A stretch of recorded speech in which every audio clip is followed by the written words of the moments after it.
Welcome, my friends, to this rarefied Tuesday edition of the weekly webinar. And it's rarefied because now we get to talk grading, and what a better time of year to talk grading. I mean, it's always a great time of year to talk grading, but especially in early April, middle of April, as you begin preparing for the upcoming school year. And today we are blessed with Paul and Sarah Freed, a couple of our JMC trainers and report card experts. And we're going to kind of go through some goals to details when figuring out your grading solutions for the upcoming school year. So thanks for joining us and welcome.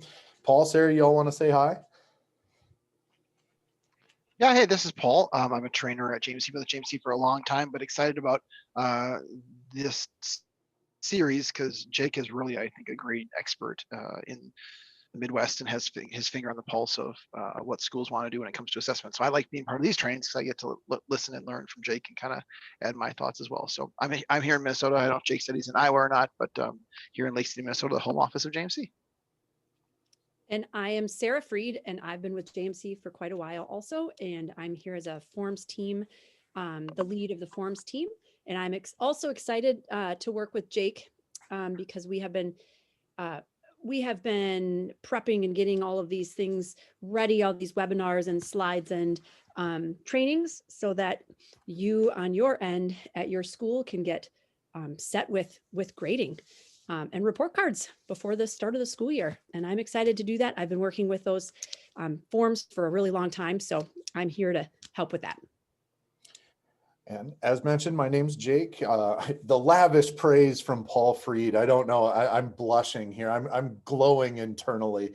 I don't know if I would go so far as to call myself a grading expert, but I have worked with several different schools as both a part of JMC and in my previous role as an instructional coach on implementing best practices for grading. And this has kind of led me down a years long rabbit hole, I would say, of working with standards and standard-based instruction and formative assessment, and then eventually working with JMC and working with Sarah and the forms team, and Sean Miley and the development team in developing the gradebook solutions that we're going to talk a little bit about today. So appreciate the intro, and let's get started. So at JMC, we take pride in being an industry leader in providing grading solutions that support school leaders and teachers in implementing effective grading practices that foster student learning and effectively communicate grading information with stakeholders.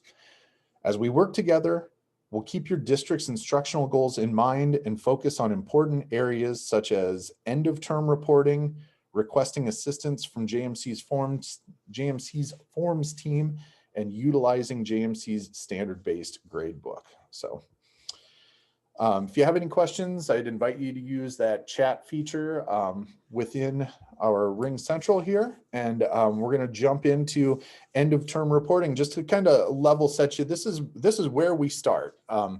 Anytime a district or school comes to us and asks us about grading, we always start with the end in mind. So end of term academic reporting is often the most impactful communication between your school and families due to the importance and sensitivity of the information.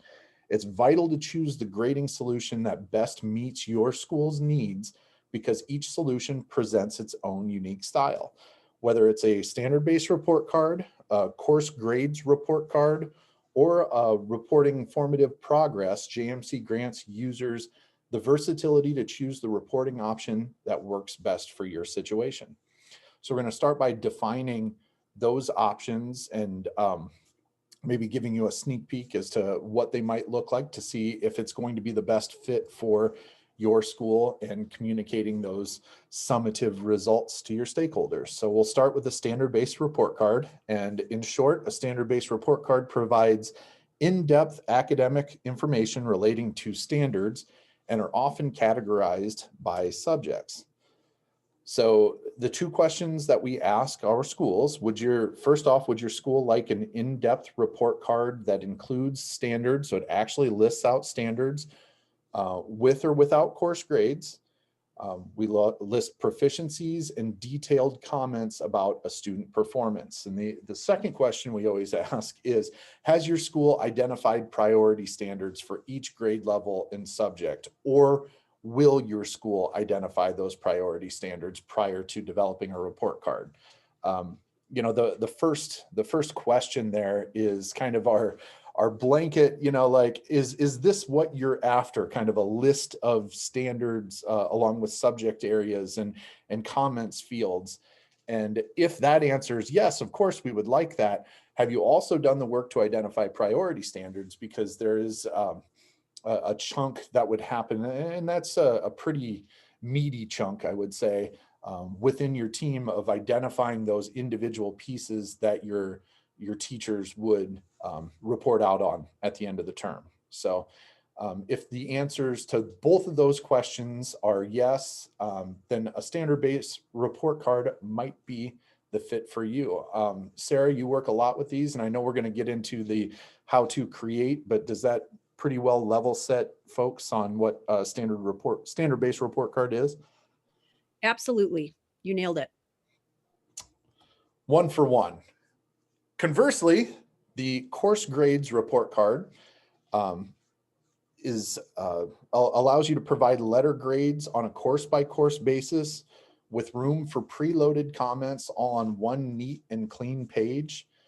Place a check mark next to each of the items that best describes the grading needs for your school. So the two questions that we ask for our users here, would your school like a one-page report card that reports overall course grades for multiple courses with room for brief comments for each? Does your school value things like GPAs, class ranks, honor rolls, etc.? These pieces would be on a pre-built course grades report card right in JMC. Sort of the differences between the two. You see the standard-based report card is a little bit more elaborate. It actually has the individual assessments that teachers make within those courses. The course grades report card might be something that you see typically more in a middle school, high school setting. It gives you that overall grade, and from that overall course grade, you have a GPA that is calculated from that, along with a class rank and honor roll status and things like that. So Paul, Sarah, anything to add about the course grades report card? I will add, because I was just doing a presentation with the school yesterday, and just because you choose this way, which I think high schools and middle schools feel they have to choose, because that's just the standard nationally, there's a lot of ways to get to that course grade, and we'll talk about that later as well. So people shouldn't just say, oh, we're doing a course grade, we have to do categories and assignments and points and averages and things like that. You sure can do that, but there's at least one other really great way to incorporate standards-based grading into ending up at a course grade report card. Absolutely. Yes, absolutely. And that's really where the conversation with grading has started to shift over the last 3, 4, 5 years, I would say, as schools begin to look in depth at their grading practices. Really, what it comes down to is, how do teachers arrive at that overall letter grade? And is it consistent from one teacher to the next? And how do we go about fostering that consistency? And we have these standards that we've adopted, and how do we go about assessing standards and tracking standards? And these are all questions that have kind of led us to what we call our competency-based grading module that works with both a standard-based report card and an overall course grade. And we're going to get into that just shortly, but yeah, that's a great thing to point out there, is you can have this neat one-page report card that reports overall course grades, but then you can actually detail that down to individual standards that you're reporting on as well. So thank you for that. The third concept, as far as end of term reporting, leads right into that competency-based grading module in JMC, which allows stakeholders to track progress on standards while either providing that standard-based report card or that course grades report card, or utilizing competency-based grading as a formative assessment tool, which could be utilized by special education teachers folks that provide services that track student learning goals and then don't necessarily report those goals onto a standard-based report card or a letter grade, but might use that for IEP purposes, for example. So that grade book has a lot of utility that we're going to kind of briefly touch on, but then the remainder of our 6 Ways of Grading series goes into a little bit more depth with how to utilize competency-based grading for standard-based report cards or course grades or formative feedback. So if you're interested in any one of those 3 concepts or all 3 of those concepts, I'd invite you to join us for those trainings that will be happening throughout the month of April and early May. So as we mentioned, is your school unconcerned with end of term reporting as long as stakeholders can track student progress in relation to learning standards throughout the year? Would you like to direct your families to the JMC Family and JMC Student portals to receive feedback utilizing colors, descriptors, proficiency scales, score notes? If so, the competency-based grading module formative assessment option or the formative tracking option might be all that it is that your school needs, or all that certain teachers in your school need. So we supply these solutions. It's totally up to you how you employ them and which levels of your school would decide to employ them. So you might be using course grades in your middle school, high school. You might be using standard-based report cards in your elementary, and within your special education departments, you might be utilizing CBG to track formative progress. So these are the suite of tools that you have at your disposal right now. It's kind of up to you to decide, you as a school, to decide how you want to use those. So any questions just in general about the end of term? Because when you start with that end in mind, you know, what do we want summatively to report out on at those predetermined grading periods?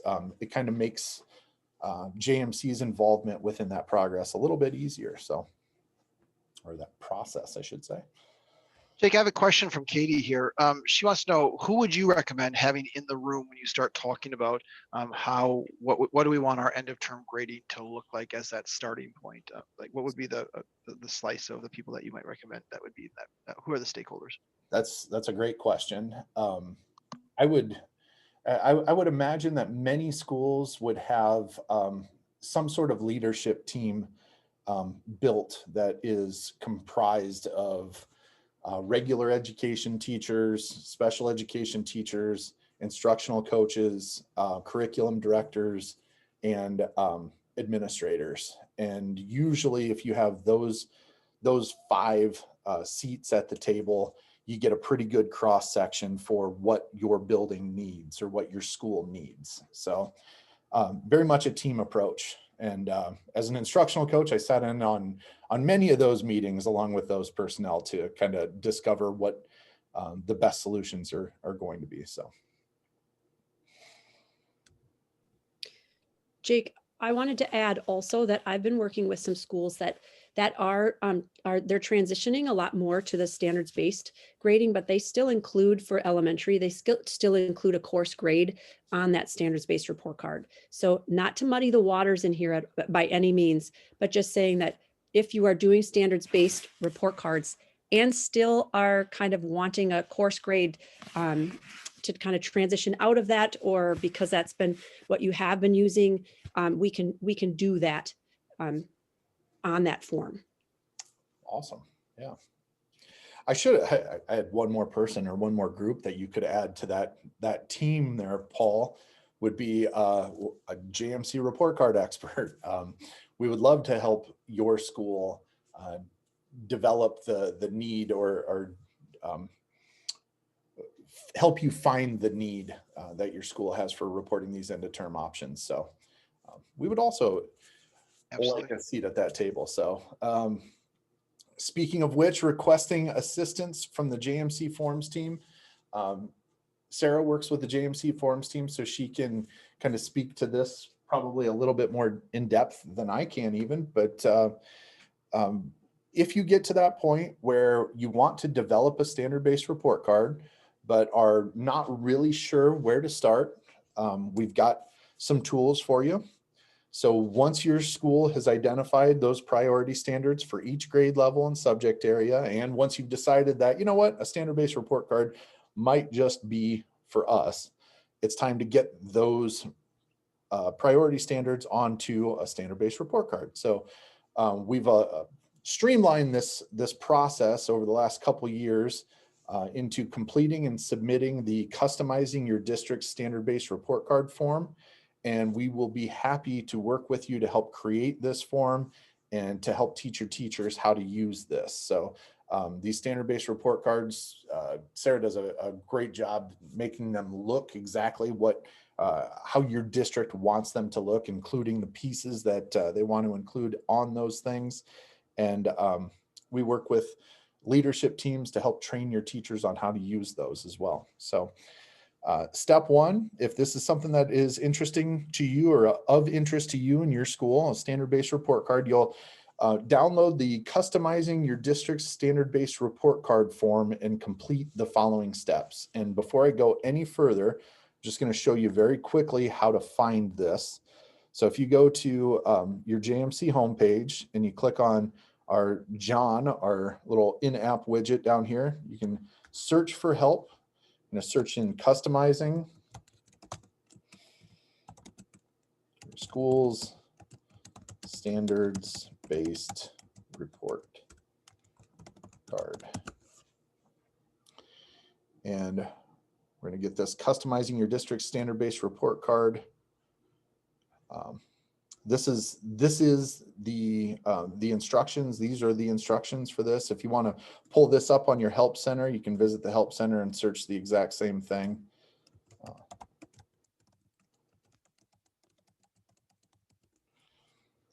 And this document is going to have the forms that we're going to use to complete this next process. So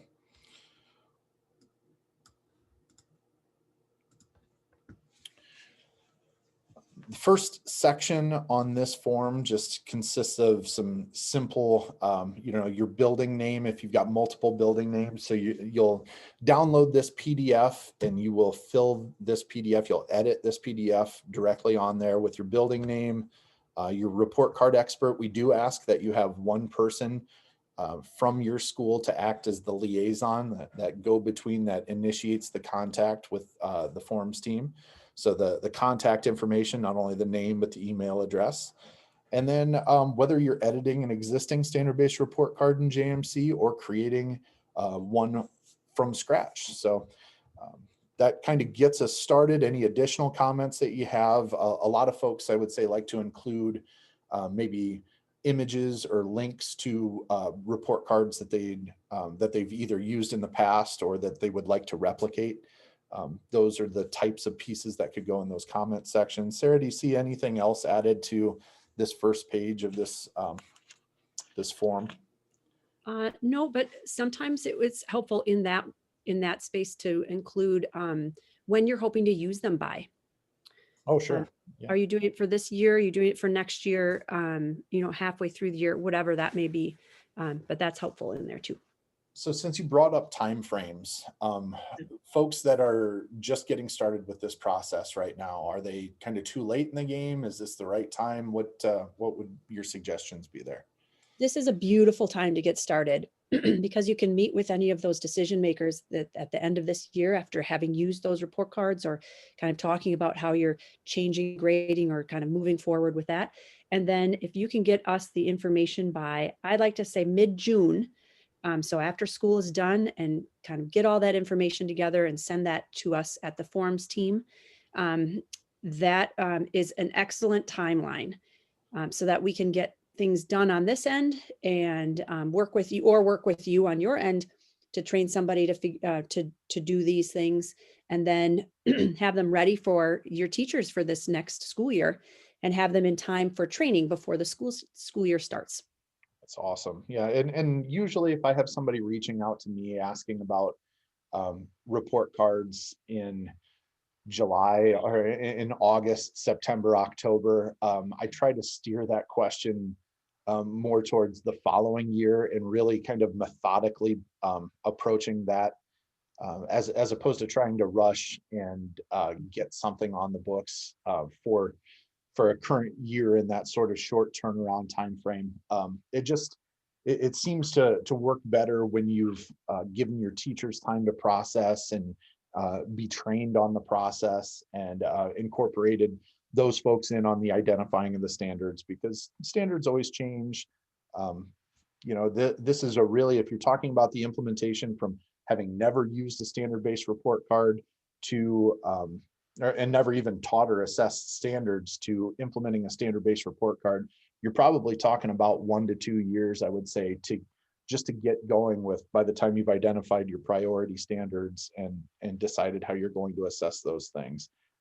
Obviously, we can get the report card to you and turned around within a relatively, a 2-3 month time frame, I would say, but you're going to want to have some of that information talked about ahead of time, so you know what your proficiency scales you're using, or you know what standards you're reporting, things like that. The more your ducks are in a row, the smoother this transition is going to go. So the next section is all about the types of information that you would like on that header of your report card. I would say you'd simply place a check mark in the appropriate check boxes to indicate what information you would like to include on that report card header, and then you can spell that information out in those lines right there specifically.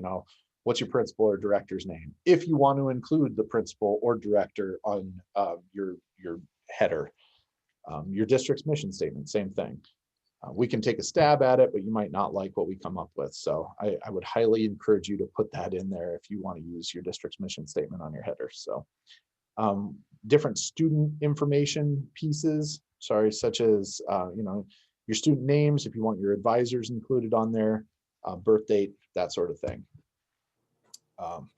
The report card header that I'm talking about is kind of all of this information that appears above what I would call the standards and the comments. So you've got your school name, address, that sort of stuff, image, all of that. So we can include things like your school logo or crest. And if that is something that you would want to include, we'd ask that you include a JPEG or a PNG file of your school logo.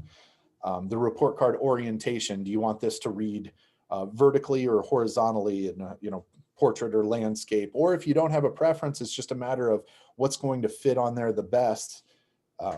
You can put no preference and then leave it up to our forms team to sort of design this for you. Attendance information. Some folks, you might include attendance, absences, excused absences, unexcused absences, tardies, that sort of thing. And then if you indicate what term types you use, we can include those on that standard-based report card so that you're reporting by quarter or by semester or by trimester, whichever your school utilizes. And then of course the comments, if you want hand typed comments by your teachers, or if you want them preloaded so that your teachers just choose them from a drop-down list, we can do either of those options as well. Hand typed comments provide space for teachers to enter comments directly on the report card. And as I mentioned before, the preloaded comments are available for your teachers to choose from a drop-down list, similar to what they would do if they were using course grades. You can currently add, and by the way, you could currently do any of this.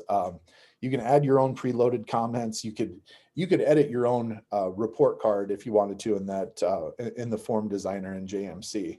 We just know, especially as schools begin thinking about this for the first time, there's so much philosophically that goes into developing a standard-based report card or a standard-based system that a lot of times you might not have the time to figure out how form designer works. So that's where we would come in and offer our services. So this is definitely something that you could do yourself. The next step, or the next bucket, if you will, would be to get us the standards that you're working with. Most schools, I would say, have some slightly different standards by grade level. And we have a spreadsheet that we ask you to download. And make into an editable version for you. So you'd have to make a copy of the spreadsheet. But this is essentially where you would list the subjects or domains, the course names that are in JMC, along with the specific priority standards. And I'll show you in just a second how the spreadsheet works. But some things to keep in mind when you're adding standards to this spreadsheet is the space that's going to be available on a report card. The more standards you include on your report card, the longer your report card becomes. And I think I'd speak for the three of us when I say, anytime you get more than, I would say, 3 pages into a report card, it becomes information overload. And we have some great online tools that are available for your families and your teachers so that families can stay up to date with progress, with student progress throughout the term. So there's a little less emphasis on reporting all of these little pieces that could be included in competency-based grading on that report card. So I'm just going to show you kind of a live look of what each of these pieces sort of look like on this. Jake, while you're bringing that up, I'll say, you say 3 pages, I would say 2 pages, and I know that's a matter of opinion, but we have online tools. We hesitate to do information overload. So we've seen a lot of really great 1-page report cards, a lot of really great 2-page report cards. After that, it can be a lot. Not to say that school can't do that. If you're listening to this, like, hey, we've got a 4-page report card, we love it. Absolutely, you can do that. The real crux of the matter is we want the parents and guardians to be able to look at something and be able to, in a regular amount of time, 5 minutes, maybe 8 minutes, look and see how is their student doing currently in that snapshot. So that's my little 2 cents on that too. Yeah, and to be able to understand easily the information that's on that report card too. You don't want to have a bunch of educationese on that report card. You want it to be something that clearly communicates not only student proficiency, but what you are assessing students on. So if you're looking at this, customizing your district's standard-based report card form, if you scroll all the way down to step 13, you can see the link to this standards and benchmarks worksheet on there. Once you have downloaded this worksheet or opened this worksheet up, you can make a copy. You notice it's view only right now. So we're going to make a copy of this. So I have something that is editable. And I can go in here by grade level. You'll notice the grades down at the bottom here. Start with kindergarten. And then we've got handy little tool tips on here if you're curious about what goes where. So as far as subjects, domains are concerned, if you think about a standard-based report card, these are kind of your headings on that standard-based report card. So what you're showing with like math and science and ELA, that would be what some folks might refer to as a subject or a domain or a category, if you will. The priority standard is the individual item that your teachers are going to be assessing throughout the term. So we would just list those in student-friendly, family-friendly language right here. They could be I can statements, along with the JMC course number. So if let's just say we had, I'll use ELA as an example. We might have specific reading standards, writing standards, and language standards, but we group them all together in this ELA course.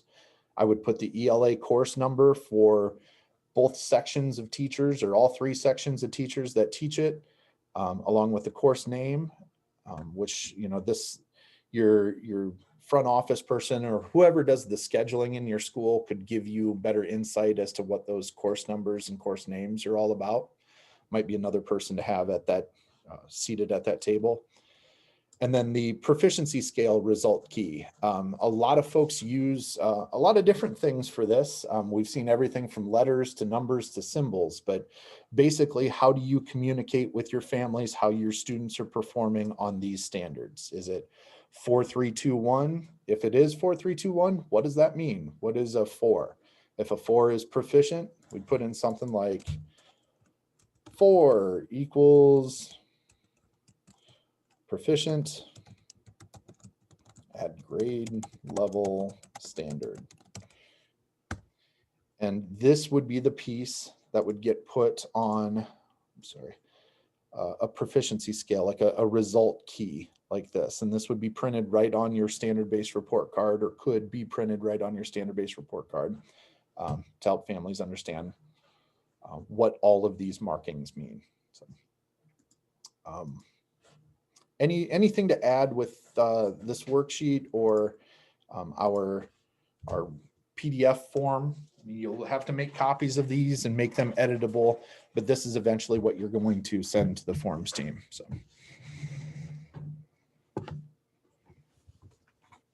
The only thing I would add is that just to emphasize that this really walks you through getting all the information that we need for the forms team in order to create these report cards for you.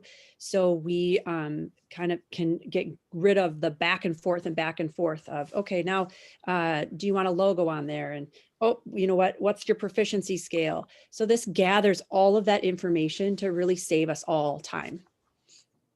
Sarah, John had a question. He said, can you repeat in a short, concise way, the exact time frame that would be ideal for their team and your team? So their team meets the first week of June and says, I'm put John in this, but I'm saying this, first week meets the first week of June when school is done, says, all right, here's what we want on our report cards. Then what's the ideal timeline to make sure the report cards are ready for the end of the first term the next year?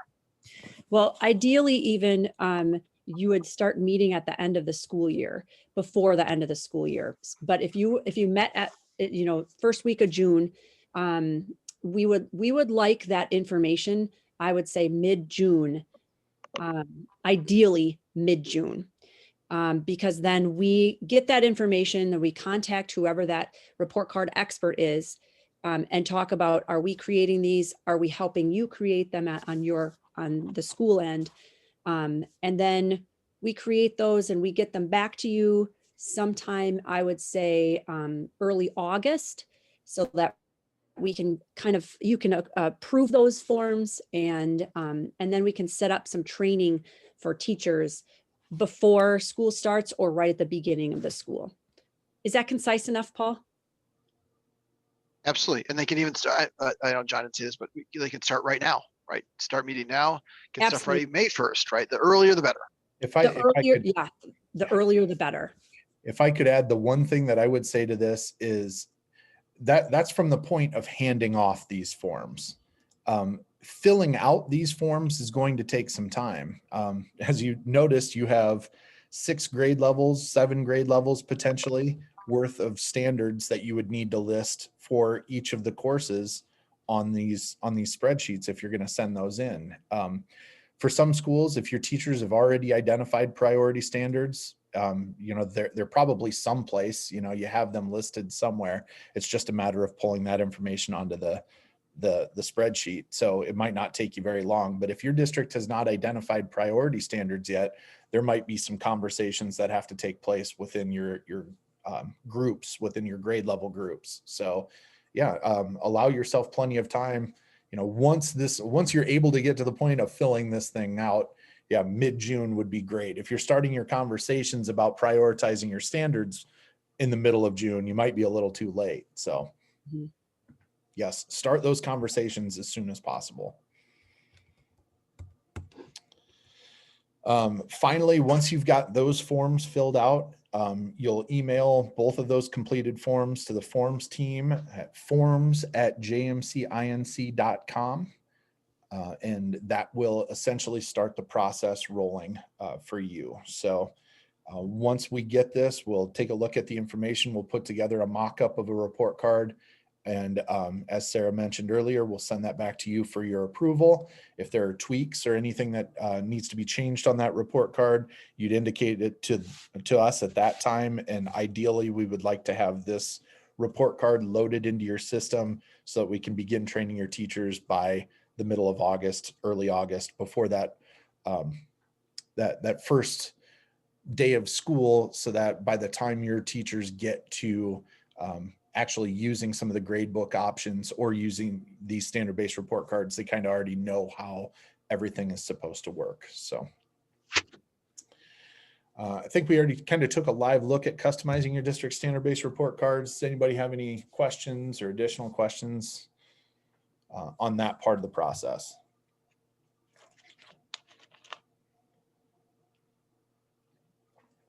So I realize Nope, that I think we're good to go. We're good to go.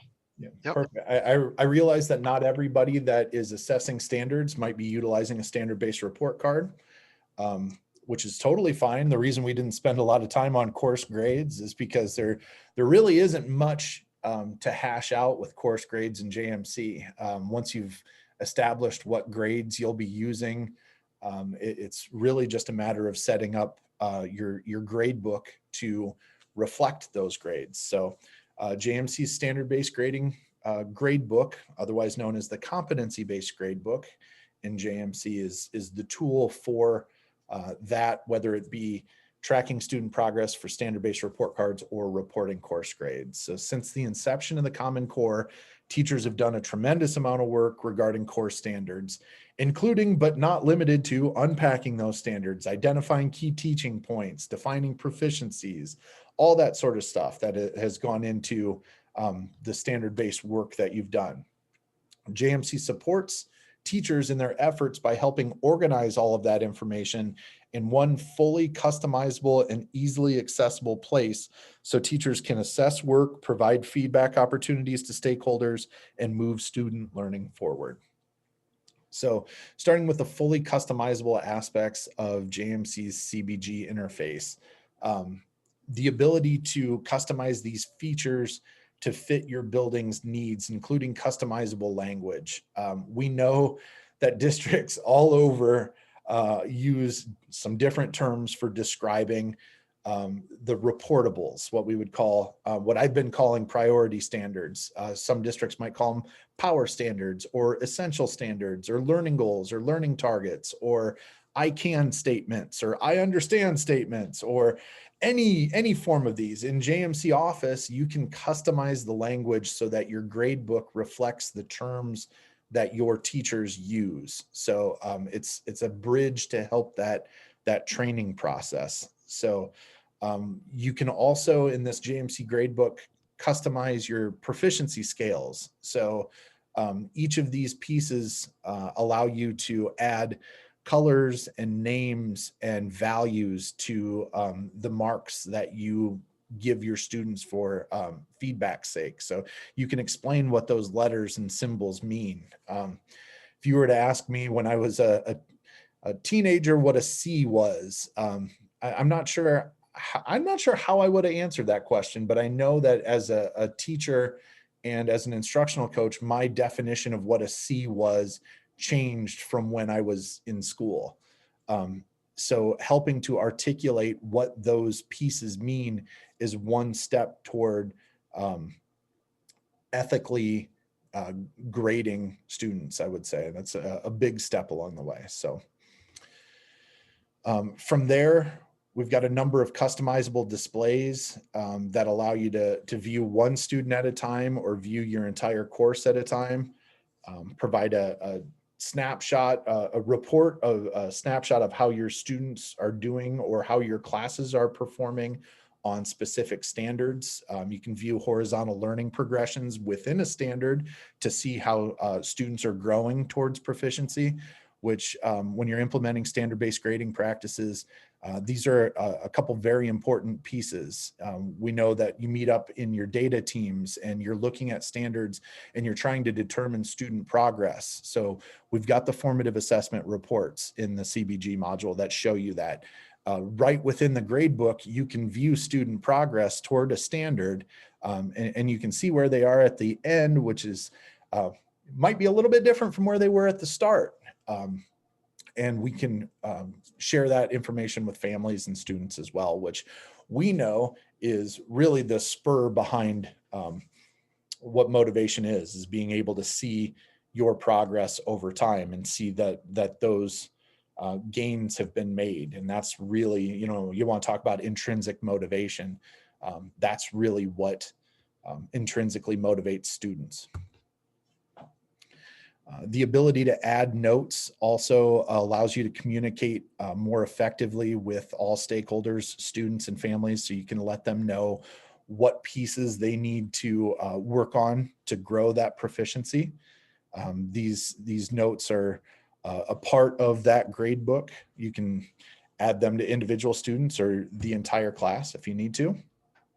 And as I mentioned before, competency-based grading not only can be used as a standalone formative feedback tool, it can be used in conjunction with standard-based report cards and in calculating to a course grade. So while the aim of standard-based grading is to focus learning on the intended outcome in middle school and high school settings, we know that letter grades are still important. Many post-secondary institutions still use GPAs and class rank and letter grades to award scholarships and admission.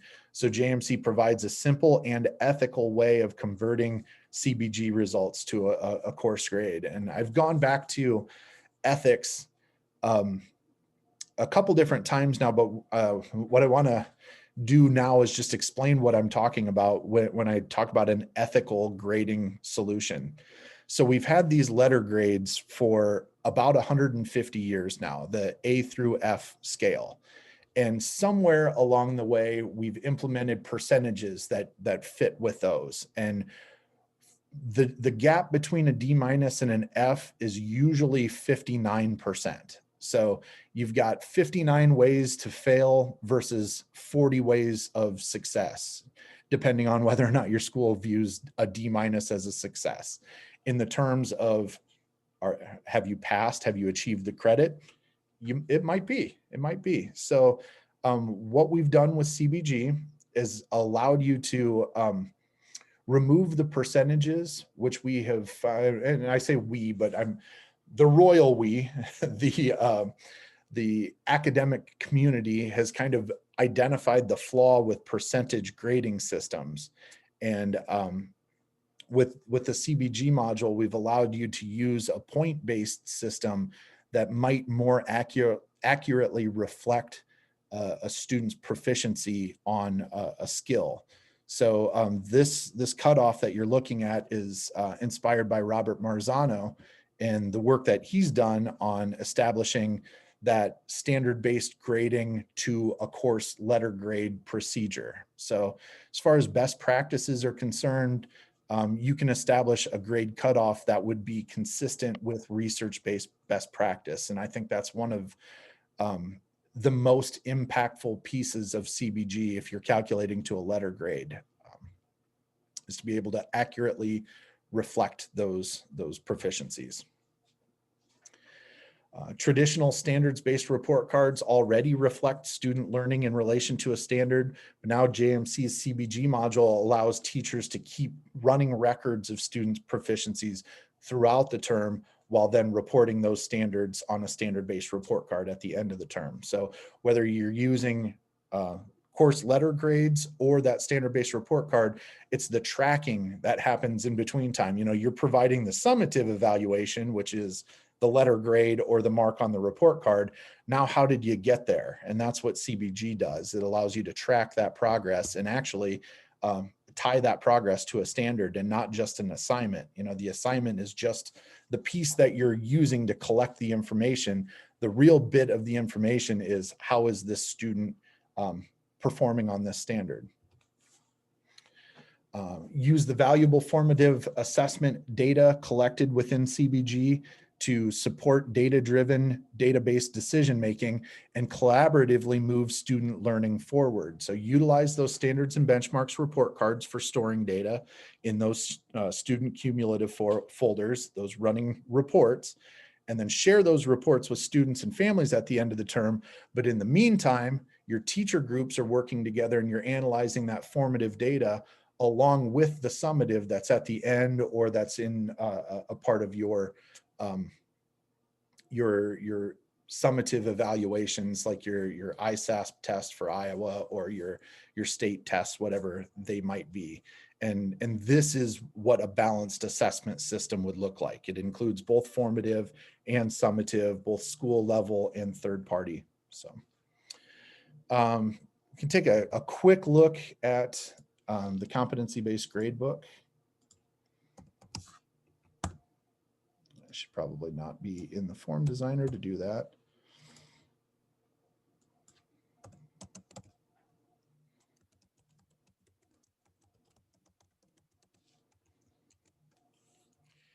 And I've got mine already set up, but These are the what we call assessment areas and formative assessments. These are the pieces that can be customized to your school.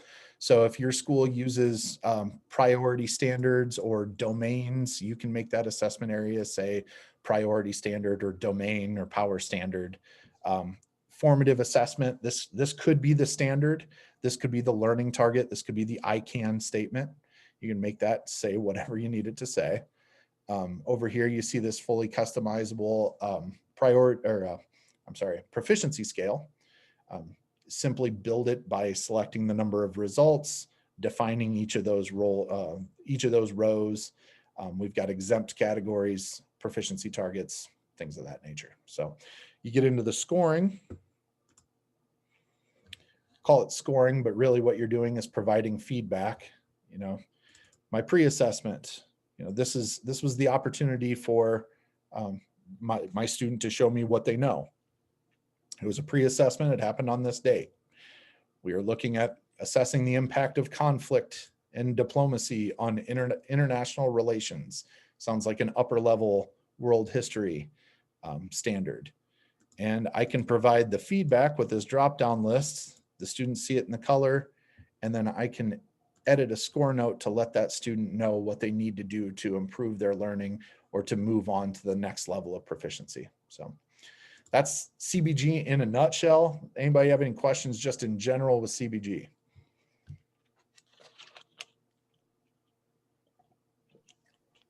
Again, I go into I don't see any questions. I was just gonna say, Jake, that, you know, it's something you gotta look at it, be like, yes, this makes sense. We want to do this. And then I think, you'll say teachers can get it and just start trying it, right? You gotta get it and play with it a little bit. Yep. And yeah, exactly. Yeah. You can't just philosophically say, that's what we want to do, and then turn around tomorrow and be like, it's 100% implemented. Yeah. Right? It's not a hard tool to use by any means, but one lead teacher or a few are going to have to get in there like, hey, I'm going to use this one of my classes for a quarter. All right, I got this figured out. Now we're going to bring it to the team or something like that, you know? Yeah, the most success I've seen schools have with this is when they have that core group of teachers, that leadership team that explores how to use these tools. You know, if you've got veterans in standard-based grading or folks that have an idea of assessing standards, this is a completely different animal than your old points and percentages that folks are used to. So, I mean, the tool is here. It's a matter of using the tool the most effective way. I think that's probably where schools have their most success is when you've got folks that have a pretty good handle on what they want to do with standard-based assessment and standard-based learning, using these tools effectively. And then it sort of permeates the building once folks figure out kind of, oh, the aim of this is not necessarily assessing a test, which I think is, you know, pretty standard in your points and percentages world. A kid turns in an assignment, I grade the assignment, the score for the assignment goes in here. The biggest difference is I'm assessing the kid. You know, I've got my standard, and how is this kid on performing on this standard? Well, I'm going to give him plenty of opportunities. I'm going to give him a pre-assessment opportunity. I'm going to check his progress throughout the way. So I might have assignments that help me do this, but ultimately this is me making my professional judgment as to where this student is on a standard. I found this style of grading so less tedious as a teacher than going through with a fine-tooth comb every student's paper and pointing out every spelling mistake and every grammar mistake and every structural mistake and, you know, all of that sort of stuff. And this allowed me to kind of holistically view where a student was in relation to the standard that they were supposed to be learning. Once they demonstrated that they learned the standard, that's what their mark was. There was no question of like, well, you got 10 points on this, 15 points on that, 20 points on that, so C+. Like, that felt very arbitrary to me. And this grade book allowed me to provide not only the feedback to move my students' learning forward, but also an accurate reflection of what that mark should be at the end of the term.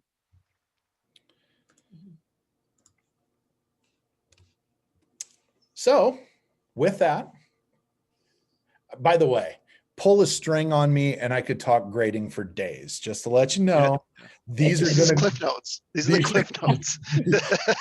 these presentations are going to go longer the longer we go. So, Right.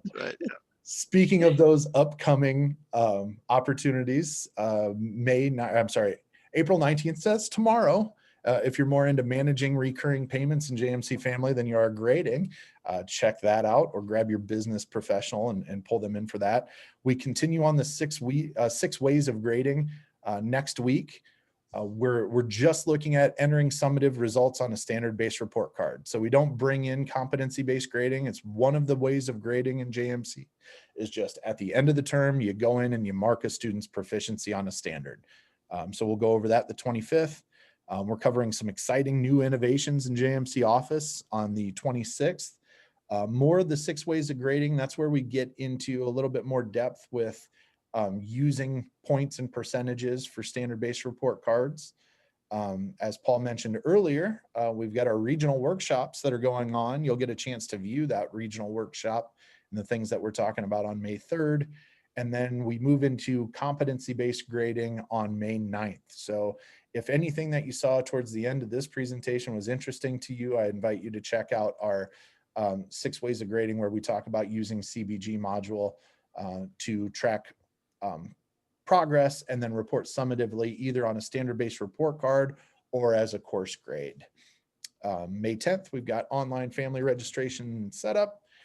And don't miss an opportunity near you to visit with one of our CSS folks, or possibly Paul Freed, possibly Jake Vanscoy at a workshop that's closest to you. You could also join remotely on May 3rd from 12 to 1:30. A lot of cool stuff in that.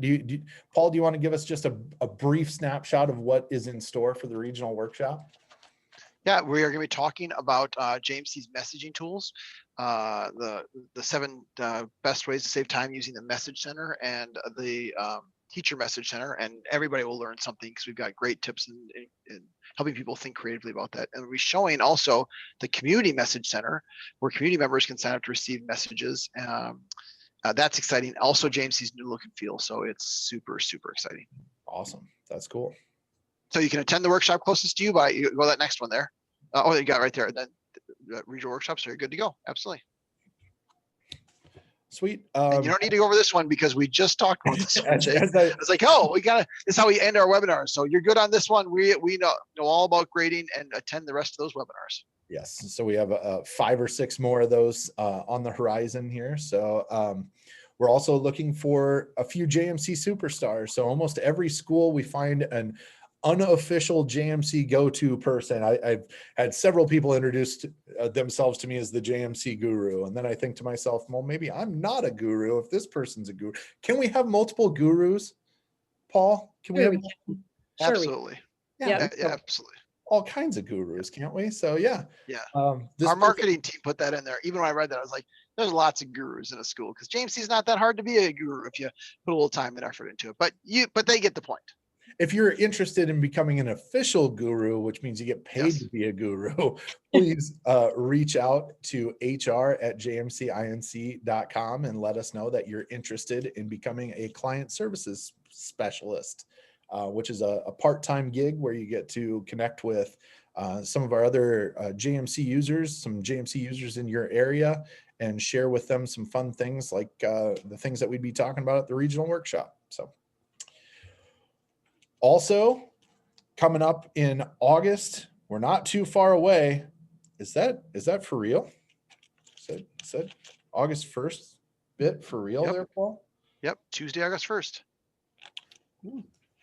At the Twin Stadium. Super excited about that. The Twin Stadium? Yep. I just toured it. It's going to be amazing. Send somebody if you're in Minnesota or Iowa or Wisconsin or Nebraska. Come to the Twin Stadium for a great day. Also, not to be outdone, the FFA at Richmond Center in Ankeny, Iowa on August 4th. That's a Friday. Also a sweet event center. So I would say the Ankeny Event Center is a super sweet place to go to that to learn about JMC for a day. And a super, super, super sweet one is the Twins Stadium. There's not a Twins game that day. They don't allow people to do events on Twins Day, but the where we're presenting overlooks the entire Twins field. It's a great look and feel, lots of cool memorabilia there. So come to any one of those and you'll learn a lot about JMC coming up, and you'll see some information come up as well. So everybody should send at least one person from each school building to that session. Best thing to do, send an administrator and an office person to spend a day thinking about and learning how JMC is going to make your life easier. If you have never attended a summer conference, I would highly, highly recommend. Absolutely. You walk away with a lot of cool stuff, a lot of cool ideas, a lot of fun swag, and it's just a good day to, you know, after that summer decompression, to start rethinking about the school year starting in August 1st. So, and that does it for today. Right on time. This one went a little bit longer than some of ours, but as I said before, get me talking grading and watch me go. So Great job, Sarah, Jake. Paul, I appreciate you guys joining us today, and hope to see you all soon in more JMC weekly webinars, including those 6 ways of grading wrap-ups. So have a great day, and we will see you on the flip side. Thanks.